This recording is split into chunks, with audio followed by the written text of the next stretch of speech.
Friends, ఇవాళ నేను ఒక మంచి రెసిపీతో మీ ముందుకు వచ్చాను. ఇవాళ రెసిపీ వచ్చేసి రుచికరమైన సాంబార్ని ఈ విధంగా రెడీ చేసుకున్నట్లయితే టేస్ట్ మాత్రం అద్రిపోద్దండి. సూపర్ టేస్టీగా ఉంటుంది.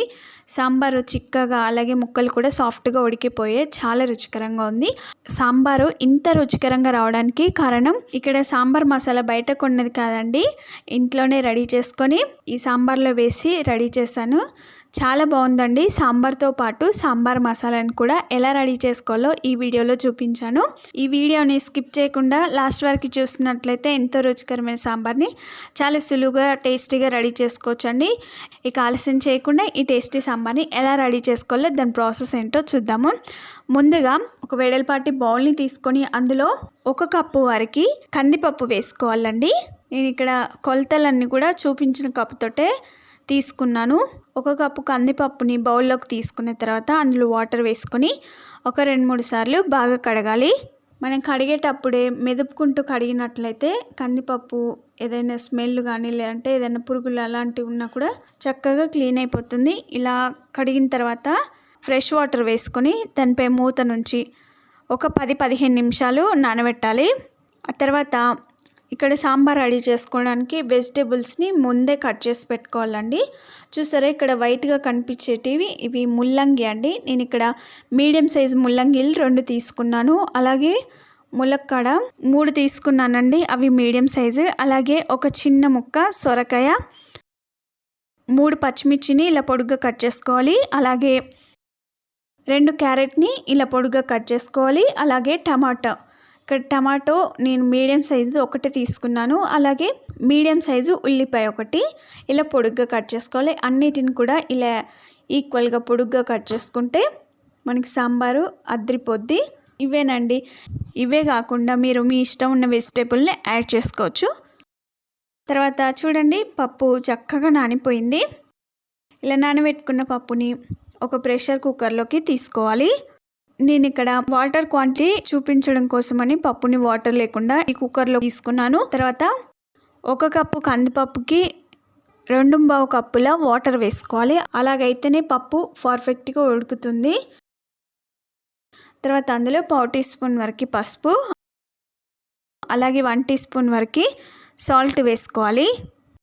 ఇవి వేసుకున్న తర్వాత గరిటెతో ఒకసారి బాగా కలుపుకొని కుక్కర్పై మూత పెట్టుకొని దీనిని ఉడికించుకోవాలండి. ఒక 4 విజిల్స్ వచ్చేంత వరకు ఉడికించుకుంటే పప్పు మెత్తగా ఉడికిపోతుంది. పప్పు ఉడికే లోపల మనం సాంబార్ పొడిని ఎలా రెడీ చేసుకోవాలో చూద్దాము. ముందుగా స్టవ్ పైన ఒక వెడల్పాటి ప్యాన్ పెట్టుకొని అందులో 1 టీ స్పూన్ వరకు శనగపప్పు, అలాగే 1 టీ స్పూన్ మినప్పప్పు, తర్వాత 1/2 టీ స్పూన్ వరకు ఆవాలు, అలాగే 1/2 టీ స్పూన్ జీలకర్ర, 1/4 టీ స్పూన్ మిరియాలు, ఒక గుప్పెడన్ని ఎండు కొబ్బరి, అంటే ఇది కూడా 1 టీ స్పూనే తీసుకున్నాను. కొబ్బరిని ఇలా ముక్కలుగా కట్ చేసుకొని వేసుకోవాలి. తర్వాత 1/4 టీ స్పూన్ మెంతులు, ఇవి వేసుకొని వీటిని మాడనివ్వకుండా లైట్గా ఫ్రై చేసుకోవాలి. పచ్చివాసన పోయేంత వరకు ఫ్రై చేసుకోవాలండి. మనకి సాంబార్ పొడి అచ్చం బయట కొనుక్కున్న సాంబార్ పొడి లాగానే చాలా రుచిగా ఉంటుంది. ఇలా లైట్గా ఫ్రై అయిన తర్వాత అందులో 1 టీ స్పూన్ వరకు ధనియాలు, అలాగే ఒక 2 రెమ్మల కరివేపాకుని కడిగి తూడ్చుకొని ఇందులో వేసుకొని ఫ్రై చేసుకోవాలి. ఆ తర్వాత ఒక 4-5 ఎండుమిర్చిని కట్ చేసి వేసుకోండి. చాలా సింపుల్ అండి. సాంబార్ పొడి రెడీ చేసుకోవడం చాలా బాగుంటుంది. బయట సాంబార్ పొడి కంటే కూడా ఈ సాంబార్ పొడి రుచి చాలా బాగుంటుంది. ఇలా ఇవన్నీ వేసుకున్న తర్వాత లైట్గా ఫ్రై చేసుకోవాలి. హై ఫ్లేమ్లో పెట్టి మాడనివ్వద్దండి. మీడియం ఫ్లేమ్లో పెట్టుకొని పచ్చివాసన పోయేంత వరకు ఫ్రై చేసుకోవాలి. చూడండి, మనకి సాంబార్ పొడి రెడీ చేసుకోవడానికి మసాలాలన్నీ ఫ్రై అయిపోయాయి. ఇలా ఫ్రై చేసుకున్న తర్వాత వెంటనే స్టవ్ ఆఫ్ చేసుకొని వీటిని చల్లారనివ్వాలి. చూడండి, ఇక్కడ పప్పు కూడా ఉడికిపోయింది. 4 విజిల్స్ వచ్చాయి. వెంటనే స్టవ్ ఆఫ్ చేసుకొని విజిల్ మొత్తం పోయేంత వరకు మనం ఈ కుక్కర్ని పక్కకు పెట్టేద్దాం. నేను ఇక్కడ సాంబార్ని బాండీలో రెడీ చేస్తున్నానండి. ఒక వెడల్పాటి బాండీ స్టవ్ పై పెట్టుకొని అందులో 5 టీ స్పూన్ వరకు ఆయిల్ వేసుకోండి. ఆయిల్ వేడైన తర్వాత 2 ఎండుమిర్చిని వేసుకోవాలి. తర్వాత వెల్లుల్లిని కచ్చపచ్చగా దంచి అందులో వేసుకోవాలి. పొట్టుతోటే వేసుకోండి వెల్లుల్లి, రుచి చాలా బాగుంటుంది. 1/2 టీ స్పూన్ ఆవాలు, 1/4 టీ స్పూన్ జీలకర్ర, తర్వాత 2 రెమ్మల కరివేపాకు, పావు టీ స్పూన్ పసుపు. ఇవి వేసుకున్న తర్వాత వీటిని బాగా ఫ్రై చేసుకోవాలి. సాంబార్లోకి పోపు రెడీ అయిపోయింది. ఇలా పోపు చేసుకున్న తర్వాత అందులో ముందుగా కట్ చేసి పెట్టుకున్న ములక్కాడ ముక్కలు, తర్వాత సొరకాయ ముక్కలు, తర్వాత ముల్లంగి ముక్కలు వేసుకోవాలి. ఒక టమాటో తప్పించి మిగతా ముక్కలన్నిటిని వేసుకొని వీటిని ఫ్రై చేసుకోవాలి. కొంచెం సాఫ్ట్గా అయ్యేంతవరకు ఆయిల్లో కొద్దిసేపు ఫ్రై చేసుకుంటే మనం తినేటప్పుడు ముక్కలన్నీ చాలా రుచికరంగా ఉంటాయి. ఇవి ఫ్రై అయ్యే లోపల మనం పప్పు ఉడికిందో లేదో చూద్దామండి. విజిల్ మొత్తం పోయిన తర్వాత కుక్కర్ పై మూతను మెల్లగా తీసుకొని చూడండి, పప్పు మెత్తగా ఉడికిపోయింది. వాటర్ కూడా కరెక్ట్గా సరిపోయాయి. ఇలా ఉడికించుకున్న పప్పుని గరిటెతో మెదుపుకుంటూ కలుపుకోవాలి. అలాగైతే ఎక్కడైనా పప్పు ఉండిపోయినా కూడా మెత్తగా అయిపోతుంది. చూడండి, సాంబార్లోకి పప్పుని ఇలా మెత్తగా ఉడికించుకోవాలి. ముక్కలని కొద్దిసేపు ఆయిల్లో ఫ్రై చేసుకున్న తర్వాత ముందుగా కట్ చేసి పెట్టుకున్న ఉల్లిపాయ, పచ్చిమిర్చిని కూడా వేసుకోవాలి. ఇవి వేసుకొని ఒకసారి బాగా కలుపుకోవాలి. ఇవి ఫ్రై అయ్యే లోపల మనం ఒక చిన్న మిక్సీ జార్ని తీసుకొని అందులో ముందుగా ఫ్రై చేసి పెట్టుకున్న మసాలాలన్నిటిని వేసుకొని మెత్తని పౌడర్ లాగా మిక్సీ పట్టుకోవాలి. ఇలా ఒకసారి మిక్సీ పట్టుకున్న తర్వాత అందులో పావు టీ స్పూన్ వరకు ఇంగువ, అలాగే పావు టీ స్పూన్ పసుపు వేసుకోండి. ఇలా ఇంగువ, పసుపు వేసుకోవడం ద్వారా సాంబార్ పొడి అనేది అచ్చం బయట కొనుక్కున్న దానిలాగే ఉంటుంది. టేస్ట్ మాత్రం చాలా బాగుంటుంది. ఇవి వేసుకొని ఒకసారి మిక్సీ పట్టుకోవాలి. తర్వాత చూడండి, ముక్కలు కొంచెం సాఫ్ట్గా ఉడికిపోయాయి. ఇలా ఉడికిన తర్వాత లాస్ట్లో టమాటా ముక్కల్ని యాడ్ చేసుకోవాలి. గుమగుమలాడే సాంబార్ పొడి రెడీ అయిపోయింది. ఇలా రెడీ చేసుకొని దీనిని ఒక గాజు సీసాలో లేదంటే ఎయిర్ టైట్ కంటైనర్ బాక్స్లో స్టోర్ చేసుకున్నట్లయితే ఇది 3 నెలల వరకు ఫ్రెష్గా ఉంటుందండి.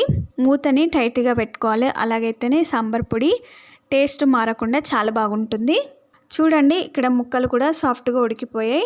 టమాటా ముక్కలు ఇలా సాఫ్ట్గా అయిన తర్వాత 2 టీ స్పూన్ వరకు కారం, మీరు ఎంత స్పైసీగా తినగలుగుతారో దాన్ని బట్టి కారం యాడ్ చేయండి.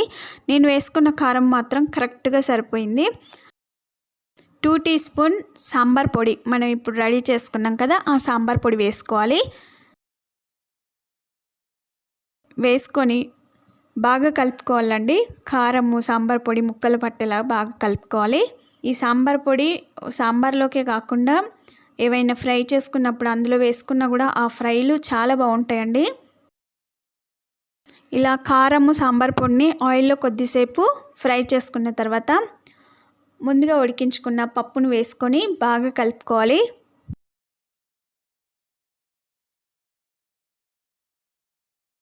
ఇలా బాగా కలుపుకున్న తర్వాత మనం సాంబార్ రెడీ చేసుకునే ఒక 2 నిమిషాల ముందు చింతపండుని నానబెట్టాలండి.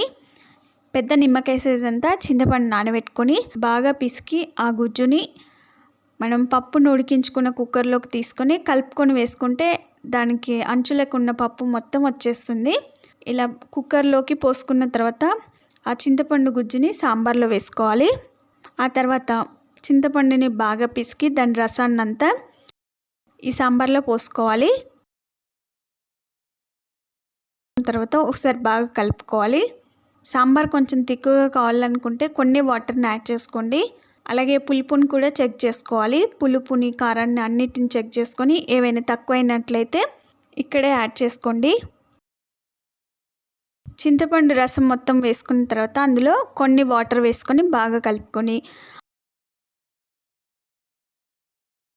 అందులో రుచికి సరిపడినంత ఉప్పు వేసుకోండి. ఉప్పు ఇక్కడే వేసుకుంటున్నాము. అలాగే పప్పు ఉడికించుకునేటప్పుడు కూడా 1 టీ స్పూన్ వేసుకున్నాం కదా, నేను ఇక్కడ 1.5 టీ స్పూన్ సాల్ట్ని యాడ్ చేశాను. ఒకసారి బాగా కలుపుకొని దానిపై మూతను మామూలుగా పెట్టుకొని స్టవ్ని హై ఫ్లేమ్లో పెట్టుకొని ఈ సాంబార్ని మరిగించుకోవాలి. ఒక 10 నిమిషాలు మరిగిస్తే సరిపోతుందండి. తర్వాత కొన్ని కరివేపాకులను వేసుకోవాలి.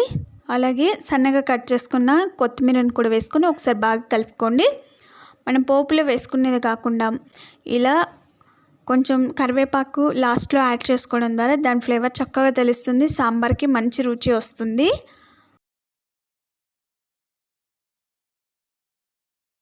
చూడండి సాంబార్ రెడీ అయిపోయింది. ఎంతో రుచికరమైన గుమగుమలాడే సాంబార్ రెడీ అయిపోయింది. మంచి స్మెల్ వస్తుందండి, ఇల్లంతా గుమగుమలాడుతుంది. చాలా బాగుంది. ఎంత తిక్కుగా వచ్చిందో చూసారు కదా, చాలా బాగుంది తిక్కుగా. అలాగే వెజిటేబుల్స్ కూడా చక్కగా ఫ్రై అయిపోయి అచ్చం పెళ్ళిళ్ళల్లో క్యాంటీన్లో సాంబార్ ఎంత రుచికరంగా ఎలా ఉంటుందో అదేవిధంగా చాలా సింపుల్గా ఇంట్లో ఉన్న ఇంగ్రీడియంట్స్ తోటే రుచికరమైన సాంబార్ని రెడీ చేసుకోవచ్చు. ఒక సర్వింగ్ బౌల్లోకి తీసుకొని సర్వ్ చేసుకుంటే అంతేనండి, గుమగుమలాడే టేస్టీ సాంబార్ రెడీ అయిపోయింది. ఈ సాంబార్ మసాలాని ఇలా రెడీ చేసుకొని ఇందులో కలుపుకోండి. సాంబార్ టేస్ట్ మాత్రం అద్రిపోద్ది, చాలా బాగుంది. చూస్తుంటేనే అర్థమవుతుంది కదా ఫ్రెండ్స్. ప్రతి ఒక్కరు కూడా పక్క కొలతలతో చూపించానండి. ఫస్ట్ టైం చేసుకునే వాళ్ళు, వంట రాని వాళ్ళకు కూడా చాలా ఈజీగా ఈ సాంబార్ని రెడీ చేసుకోవచ్చు. అంతే ఫ్రెండ్స్, ఎంతో రుచికరమైన సాంబార్ని ఎలా రెడీ చేసుకున్నామో చూసారు కదా. మరి మీరు తప్పక ట్రై చేస్తారు కదా. మరిన్ని ఇలాంటి ఎన్నో వెరైటీ రెసిపీస్ కోసం మా ఛానల్ని సబ్స్క్రైబ్ చేసుకోండి. మీకు ఈ వీడియో నచ్చినట్లయితే లైక్ చేయండి, షేర్ చేయండి. మీరు తప్పక ట్రై చేసి మీకు ఎలా వచ్చిందో మీ ఫీడ్బ్యాక్ని కామెంట్ చేయండి. Thank you for the watching. Bye bye.